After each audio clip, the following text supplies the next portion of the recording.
Top 5 things you should consider after you've incorporated your business.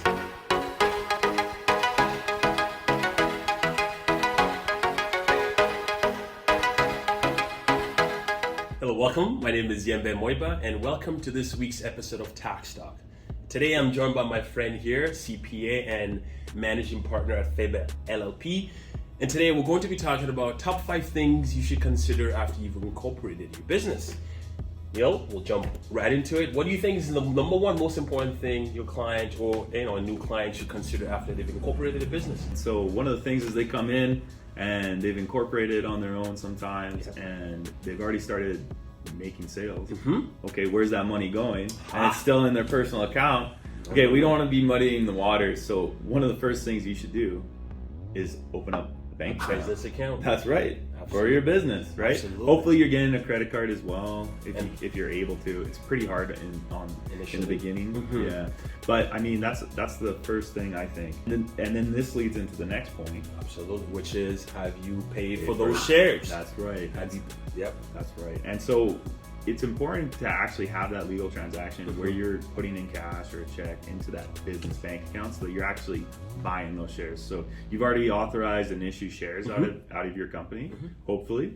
And after that, you need to be paying for them. Have you actually paid for those shares, right? And this is not it could be as tiny as $10 for the shares or $100. So it is not a significant investment, but it's very important that there's a legal transaction there of where you are acquiring those shares, right? This, like Neil said, this could be as simple as transferring the money from your personal account to the business account or issuing a check. And number 3, this is one that most people don't tend to consider, but I'm sure you've dealt with this. You see this all the time. Yeah, that's why I wanted to talk about it. Absolutely. Because it's such a pervasive issue. I think you get incorporated.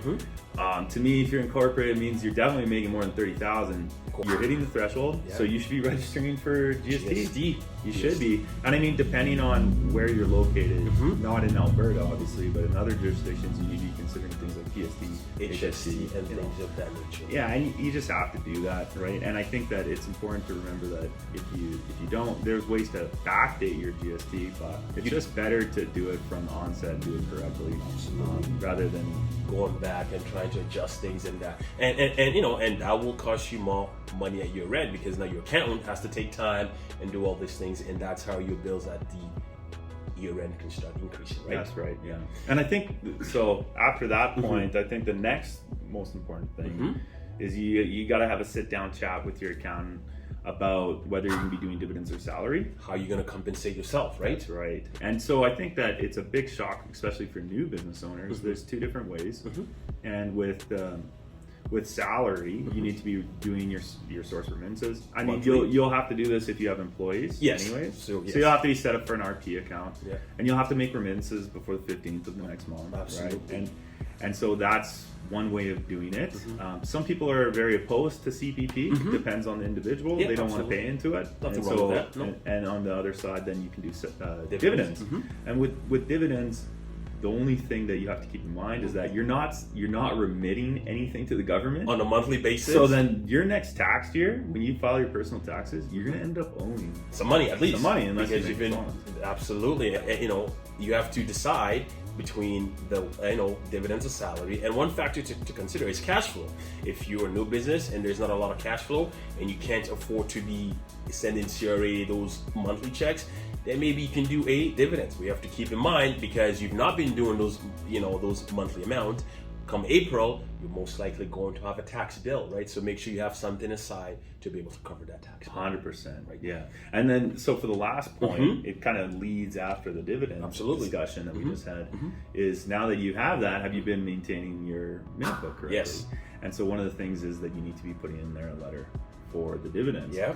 And this is something that I haven't had happen personally in my career, but I have heard stories from other professionals.